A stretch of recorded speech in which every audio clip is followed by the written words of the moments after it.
श्रीमद् भागवत जी में तो कृष्ण चरित्र ही विशेष रूप से सुखदेव जी गाए हैं। श्री राधा रानी की अंतरंग रसमयी लीलाओं को भी गाया है सुखदेव जी ने, लेकिन इन लीलाओं को बिना किसी राधा रस रसिक महापुरुष की कृपा के बिना जाना नहीं जा सकता। बल्कि श्रीमद् भागवत जी में श्री राधा रानी की जितनी लीलाएं हैं ऐसी किन्हीं अन्य रसवाणियों में भी नहीं है।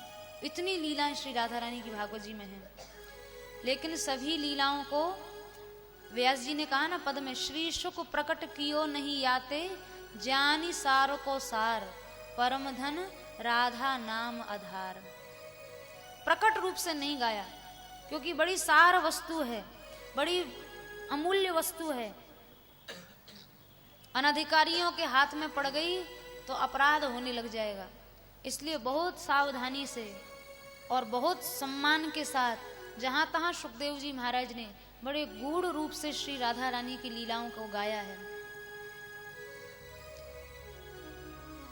नंद महामहोत्सव ब्रज में मनता रहा। रोज ही नंद बाबा के घर में उत्सव होता, रोज ही कोई ना कोई उत्सव। आज लाला के करवट बदलने का उत्सव है, तो अब बैठने का उत्सव है, तो अब खड़े होने का उत्सव है, तो अब रिंगण लीला का उत्सव है, तो अब जानु चलन लीला का उत्सव है। रोज कोई ना कोई उत्सव 11 वर्ष तक नंद भवन में होता ही रहा।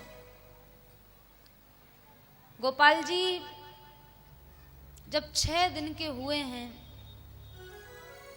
ब्रजवासी तो उत्सव मनाते मनाते थक नहीं रहे हैं। नंद बाबा मन में विचार किए, चलो ब्रजवासी उत्सव मनावें, तब तक हम मथुरा जाकर कंस को वार्षिक कर चुका हमें। इधर नंद बाबा वार्षिक कर चुकाने गए हैं और उधर कंस से प्रेरित होकर बाल घातनी राक्षसी पूतना अनेकानेक निर्दोष बालकों की हत्या करते हुए ब्रज में घूमने लगी। बड़ा सुंदर परम साध्वी का स्वरूप उसने बनाया और जैसे ही नंद गृह में उसने प्रवेश किया है, आई तो थी मारने की दृष्टि से, लेकिन जब पूतना ने प्रवेश किया है तो चराचरात्मा से निमीलित एक क्षण बालकृष्ण लाल ने अपने नेत्रों को बंद कर लिया और मन में यह विचार करने लगे कि यह बाल घातनी राक्षसी है, निरपराध बच्चों की हत्या कर रही है। ऐसी राक्षसी का मैं मुंह नहीं देखूंगा, बिना मुंह देखे इसको मारूंगा। तो नेत्र लाल जी ने बंद कर लिए। जैसे ही पूतना ने लाला को अपने गोद में लिया है और मारने की नियत से प्रचंड विषाक्त स्तनाग्र बालक के मुख में दिया है, उसी समय श्री ठाकुर जी ने पूतना के स्तनपान के साथ साथ उसके प्राणों का पान भी कर लिया। भयंकर विकराल 6 कोस लंबा चौड़ा शरीर उसका प्रकट हो गया और जैसे ही भूमि में गिरी है, अब तो सबके सब ब्रजवासी गोपी ग्वाल भयभीत हो गए, डरने लगे। यशोदा मैया बड़ी भयभीत हुई और वक्ष पर खेलते हुए लाला को गोपों ने उतार कर मैया की गोदी में दे दिया। मैया तो मूर्छित सी होने लगी, मेरे लाला को कछु है नहीं जाए, लाला को कछु अनर्थ नहीं है जाए, अनिष्ट नहीं है जाए। गोपियों ने मैया को सांत्वना दी, अरे मैया देख तेरो पुण्य लाला को सहायता कर रहे हो है, हमारे लाला को कोई कछु बिगाड़ नहीं सके। यशोदा मैया ने लाला को जैसे ही देखा है हृदय से लगाया और ब्रज गोपी जनों ने यशोदा मैया को कहा, अरे मैया एक राक्षसी को स्पर्श हेवे से तेरो लाला अब छूवे योग्य नहीं रह गयो, अशुद्ध है गयो, तो या की शुद्धि करना बहुत आवश्यक है। तो कैसे शुद्धि करें? तो गोपी जन बोली, मैया तू तो जाने ही है दुनिया में सबसे पवित्र स्थान गोष्ठ है और सबसे पवित्र वस्तु गव्य पदार्थ है। लाला की शुद्धि करने के लिए गोष्ठ में चलो। अब सब ब्रज गोपियां लाल जी को यशोदा मैया के साथ लेकर गौ खिरक में पहुंची हैं और वहां गैयाओं के खिरक में गोमूत्रेण स्नापयत्वा पुनर्गोरज सार्भकम रक्षाम चक्रुश्च शक्रता द्वादशांगेषु नाम भी। लाला को गौमूत्र से स्नान करायो। गौरज को अंग में लेपन कियो। गौमूत्र की ऐसी महिमा शास्त्रों में है, श्रीमद् भागवत जी में भी आया है, गौमूत्र यावकम श्रुत्वा भ्रातरम वल्कलांबरम। संसार के जितने भी रोग हैं, अन्य औषधियां तो केवल शारीरिक ताप नष्ट करती हैं, लेकिन गौमूत्र ऐसी औषधि है जो शारीरिक ताप के साथ साथ मानसिक संताप को भी नष्ट करती है। सभी रोगों का निवारण गौमूत्र से हो जाता है। आज रासायनिक खादों के उपयोग से आप जानते हैं भारतवर्ष की 55% भूमि बंजर हो गई है। आधे से ज्यादा भूमि बेकार हो चुकी है और किन्हीं किन्हीं प्रांतों में इतनी भूमि विषाक्त हो चुकी है, कीटनाशक जहरीली दवाइयों के कारण, रासायनिक खादों के उपयोग के कारण। पंजाब प्रांत की भूमि 75% जहरीली है। वहां जो पैदा होगा वो जहर ही पैदा होगा। आज फल खाने वाले, हरी सब्जी खाने वाले, शुद्ध शाकाहार करने वाले लोगों को भी कैंसर जैसे असाध्य रोगों का सामना करना पड़ता है। उसका कारण है जहरीले खादों के उपयोग से वायु दूषित, जल दूषित, फसल दूषित। आप जो खा पी रहे हैं वो सब दूषित है और बड़े बड़े असाध्य रोग हो रहे हैं। ऐसी स्थिति में बचा कैसे जाए? तो बचने का सबसे बढ़िया उपाय है रोजाना गौमूत्र का पान करना चाहिए। अगर घर में ही गैया हो तो बछिया का रोज गौमूत्र पान करें, और नहीं हो तो गौशालाओं से गौ अर्क लें और गौ अर्क का नियमित पान करना चाहिए। होने वाले भी रोग होंगे तो नहीं होंगे। भागवत जी में नवम स्कंद में ऐसा लिखा है, गोमूत्र यावकम श्रुत्वा भ्रातरम वल्कलांबरम। राम जी जब 14 साल वन में रहे हैं तो सभी रोगों से, एक शरीर की आरोग्यता के लिए, शरीर की स्वस्थता के लिए 14 वर्ष तक राम जी ने रोज गौमूत्र का पान किया है, रोज गौमूत्र का पान। और गौ यावक, गौ रज को रोज मस्तक पर लगाते थे।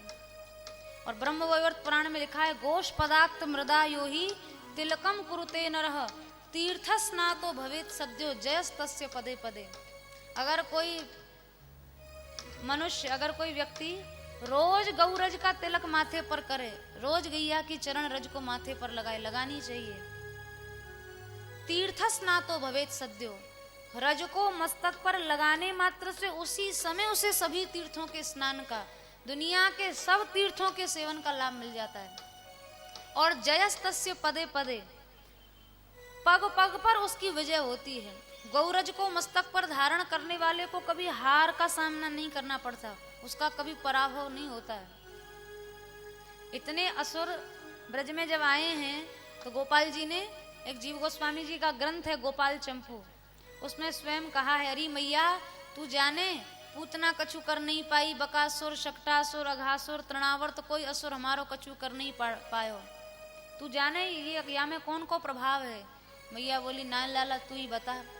बोले, मैया देख, जब हम छोटे हैं तो हम तेरी नज़र बचा बचाए के गोष्ठ में चले जाते और गोष्ठ में जाए जाए के गोरज को लेपन करते शरीर में। और बड़े है गए तब तो गैया चराए हुए ही लग गए, तब तो रोज गोधूली बेला में युगल गीत, वेणु गीत में वर्णन आया है गोपाल जी युगल गीत में, तम गोरजष्ठुत्रित कुंतल बरह वन्य प्रसून।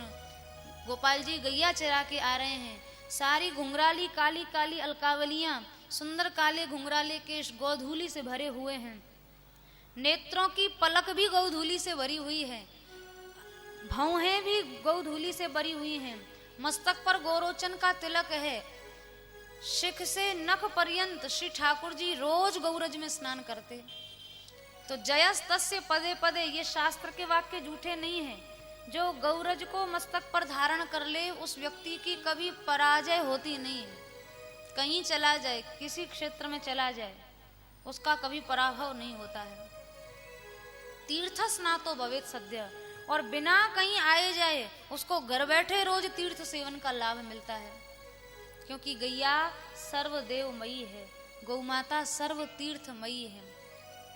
दुनिया में ऐसा कोई मंदिर नहीं है जिसमें सब देवताओं की प्रतिष्ठा हो और सब तीर्थों का निवास हो, लेकिन ठाकुर जी की एक ऐसी रचना है गौ माता। गौ माता भगवान ने चलता फिरता मंदिर बनाया है, चलता फिरता मंदिर, और ऐसा मंदिर जिसमें सभी देवताओं की प्रतिष्ठा है, ऐसा मंदिर जिसमें सभी तीर्थ स्थानों की प्रतिष्ठा है, चलता फिरता मंदिर है गौ माता। तो गोमूत्रेण स्नापयित्वा पुनर्गोरज सार्वभकम। कोई असुर आवे तो ब्रज गोपीजन लेके लाला को गोष्ठ में दौड़े, गौमूत्र से स्नान करावें, गौरज को लेपन करें, गैया की पूंछ को झाड़ो दें और मन ही मन प्रार्थना करें, हे प्रभु हमारे बालक की रक्षा करो। इंद्रियाणी ऋषिकेश, ऋषिकेश भगवान इंद्रियों की रक्षा करें। प्राणान नारायणो वतु, नारायण भगवान प्राणों की रक्षा करें। श्वेत द्वीप पतिश्चित्तम मनो योगेश्वरो वतु, श्वेत द्वीप के अधिपति भगवान हमारे लाला के मन की रक्षा करें। प्रश्नी गर्भस्तु ते बुद्धिम, प्रश्नी गर्भ भगवान बुद्धि की रक्षा करें। सुंदर रक्षा कवच का गोपियों ने पाठ किया और आखिर में गोपियों ने कहा, सर्वे नश्यन्तु ते विष्णु नाम ग्रहण भैरव। हे प्रभु हमने ऐसा सुनो है आपके नाम में बड़ी ताकत है, तो आप कृपा करो, आपको नाम हमारे लाला की सदा ही रक्षा करे। और गोपाल जी अंक में पौड़े हुए हैं, गोपाल जी हंस रहे हैं, देखो ब्रजवासी कितने भोरे भारे हैं, लेकिन जितने भोरे हैं ऐसे ही शास्त्रज्ञ हैं, इन्हें बड़ो ज्ञान है, ये जाने हमारो नाम हमसे बड़ो है, हमारे ऊपर भी कोई संकट आ जाए तो हमारे नाम से ही हमारी भी रक्षा हो। भगवान को भी संकट मुक्त करता है भगवान का नाम। तब नाम में सामर्थ्य अधिक हुई कि नामी में सामर्थ्य? नाम में ही सामर्थ्य अधिक है। गोपियां भगवान नाम से भगवान की रक्षा कर रही हैं। श्री ठाकुर जी, पूतना का वध हुआ है, जगह जगह काट काट कर शरीर जलाया गया है, मातृ गति भगवान ने कृपा करके उसको प्रदान की है। लाला 6 दिन के हुए हैं, जन्म हुआ है अष्टमी तिथि को और 6 दिन बाद पूतना आई है, यानी चतुर्दशी तिथि को पूतना आई है। चतुर्दश कहते हैं 14 की संख्या को। माया का 14 जगह निवास होता है। पूतना कौन है? माया का प्रतीक है। चतुर्दशी को माया आई है, यानी माया 14 जगह आती है। 5 ज्ञानेंद्रियां, 5 कर्मेंद्रियां और मन बुद्धि चित्त अहंकार। भगवान ने पूतना का वध करके मानो सदा सर्वदा के लिए ब्रजभूमि से माया को भगा दिया। अब माया यहाँ घुस नहीं सकती, इसलिए रसिकों ने गाया है, माया काल रहित नित्य नूतन, कबहू नाही नसात, वृंदावन की शोभा देखत मेरे नैन से रात। माया का प्रवेश नहीं भगवत धाम में, काल का प्रवेश नहीं, नित्य नवीन है, प्रलयांत में भी जो कभी नष्ट नहीं होता है, ऐसी भूमि है ब्रजभूमि। तो पूतना वध करके मानो माया को निरस्त कर दिया। 3 महीने के लाला जब हुए हैं तो आज बालकृष्ण लाल ने पहली बार अपने आप करवट बदली। अब तो मैया को देख के इतनी प्रसन्नता भई, बहुत भारी प्रसन्नता। अब हमारो लाला धीरे धीरे बड़ो है रहो है, आज करवट बदली है, कल बैठेगो फिर चलेगो, फिर लाला धीरे धीरे बड़ो है जाएगो, गैया चरावेगो और फिर लाला को ब्याह है जाएगो, फिर सुंदर बहू घर में आ जाएगी। एक माता के जीवन में उसके जीवन की सबसे बड़ी प्रसन्नता उसको अपने पुत्र के विवाह को देखने में होती है। यशोदा मैया आज तो लाला करवट बदलो है और मैया ने लाला के विवाह तक के सपने देख लिए, बड़ी प्रसन्न है। 3 महीने के हुए और सारे ब्रज में मैया ने सब ब्रजवासियों को आमंत्रित किया है, ब्रजवासियों का भोज कराया है, ब्राह्मणों से यज्ञ आदि कराए हैं, लाला को आशीर्वाद दिलवायो है, गौदान कियो है। और संध्या के समय जब गोपियां गीत गाने के लिए आई हैं तो लाल जी उस समय निद्रागत हैं, शकट के नीचे मैया ने सवाए दियो। इधर गोपीजन आपस में हास परिहास कर रही हैं, गीत गा रही हैं। गोपाल जी ने मन ही मन विचार कियो, इनके लिए तो हम आए और ये हमको देख भी नहीं रही हैं। तो लाल जी ने एक लीला करी। शक्टासुर आया हुआ था, वायवी रूप से छकड़े में बैठा था।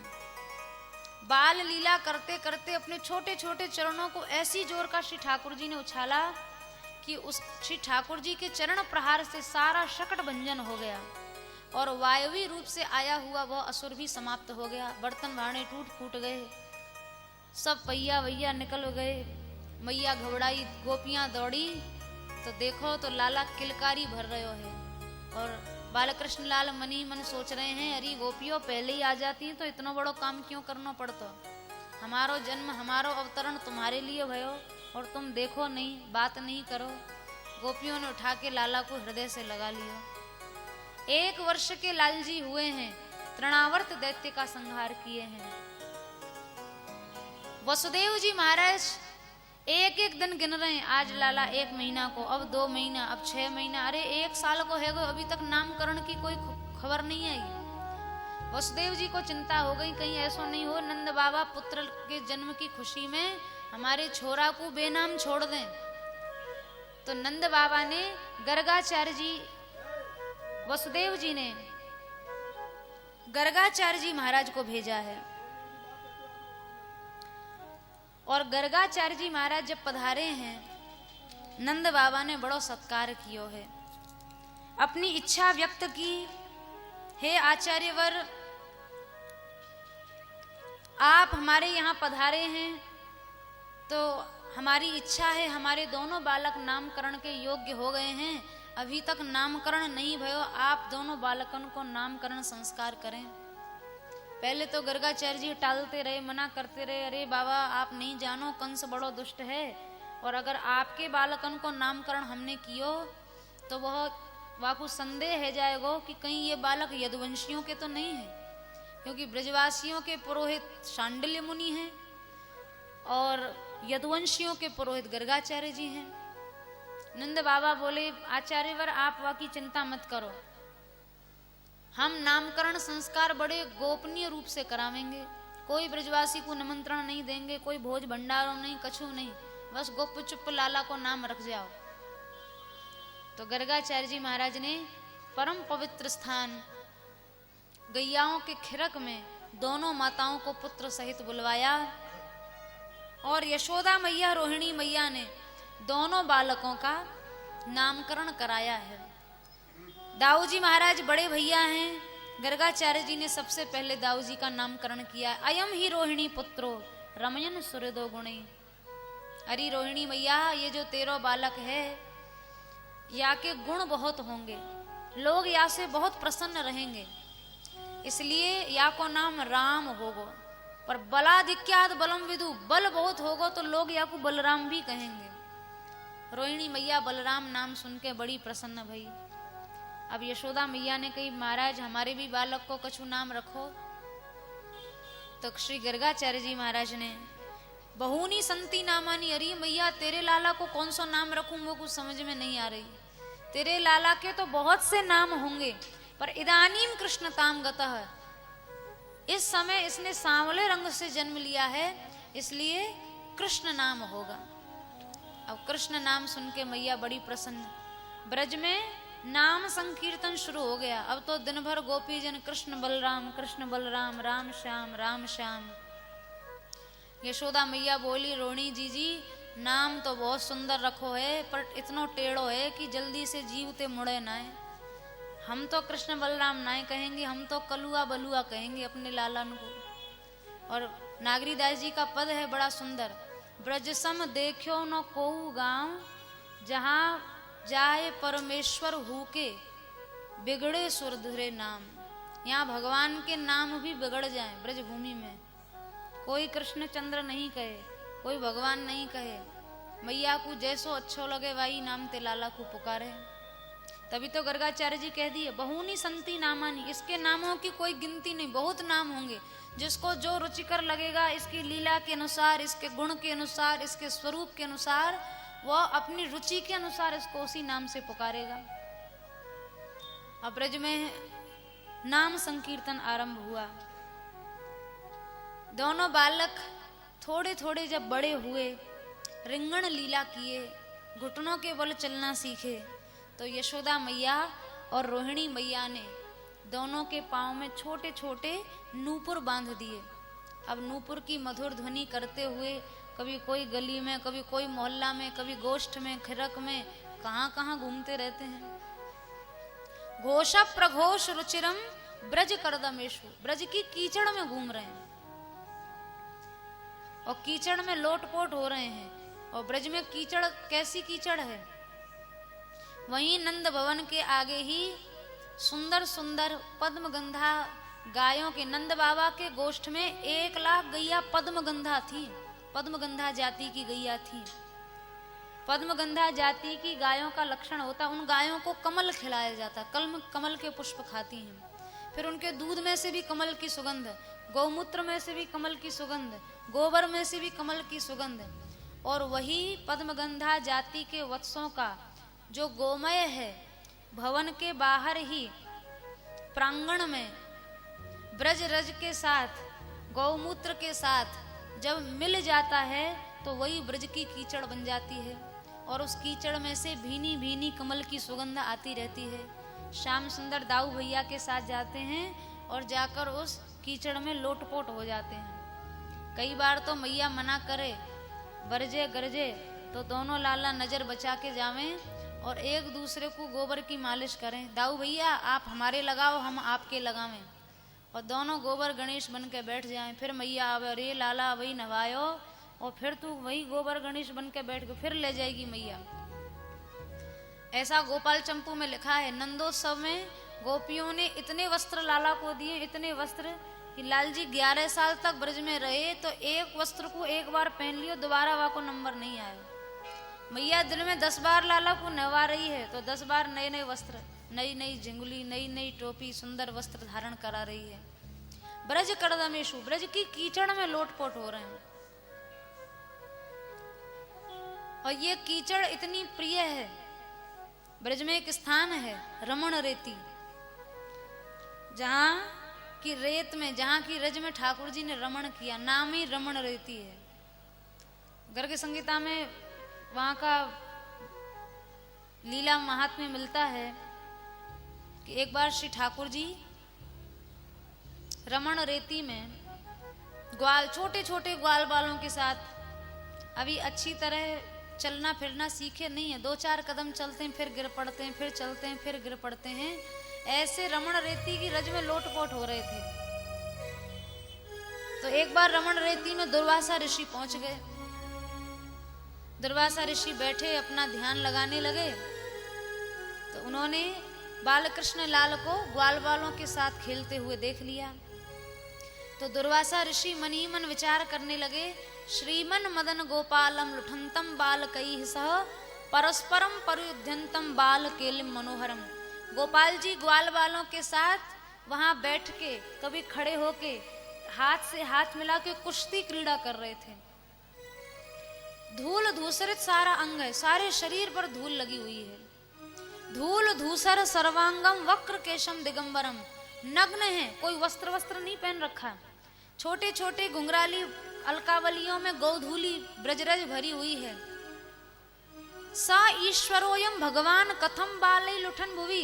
दुर्वासा जी सोच रहे हैं, अरे राम राम, ये नंगा घूम रहा है, ये कोई भगवान हो सकता है, ये कोई ईश्वर हो सकता है? ये ईश्वर के काम तो नहीं है। शरीर पर एक वस्त्र नहीं है, धूल फेंक रहा है, धूल उछाल रहा है, लड़ रहा है, रो रहा है, हंस रहा है, ये कोई ईश्वर हो सकता है? दुर्वासा जी को ब्रजरज में ठाकुर जी को लोटपोट होते देखकर आश्चर्य हो गया। तब तक श्री ठाकुर जी ने क्या किया, इत्थम मोहम गते तत्र दुर्वाससी महामुनो। दुर्वासा जी को इस तरह से मोह हो रहा था। तब तक क्रीडन कृष्ण तत्समीपे तदंके यागतः स्वयं। तब तक गोपाल जी चलकर आए ग्वाल बालों के साथ और आके धम्म से दुर्वासा ऋषि की गोदी में बैठ गए। अब दुर्वासा ऋषि बार बार बालक को गोद से उतारें, ध्यान लगावे लगे, फिर ठाकुर जी गोद में चढ़ जाएं, फिर लाला को उतारें, फिर ध्यान लगावें, फिर ठाकुर जी गोद में चढ़ जाएं। दुर्वासा ऋषि बोल रहे, अरे ये कोई ब्रह्म है, ये तो इतना चंचल है, इतना व्यग्र चित्त वाला है, ये ब्रह्म हो सकता है भला? तब तक गोपाल जी ने कहा कि मुट्ठी भर भर के रेत ली और दुर्वासा जी को रेत से स्नान करावे लग गए। रजाभिषेक कराने लग गए। अब दुर्वासा जी को और आक्रोश बढ़ता चलो गया। फिर कभी गोपाल जी दुर्वासा जी की दाढ़ी खींचें, कभी जटा खोल दें, बड़ो ऊधम करो, बहुत ऊधम। दुर्वासा ऋषि देखते रह गए। श्री ठाकुर जी दुर्वासा ऋषि रोष में भर रहे हैं, ये जान के गोपाल जी खिलखिला के जोर से हंस पड़े। और जैसे ही हंसे तो दुर्वासा ऋषि गोपाल जी की श्वास के साथ उनके पेट में चले गए। छोटे से 1.5 वर्ष के लाला के पेट में दुर्वासा ऋषि पहुंच गए।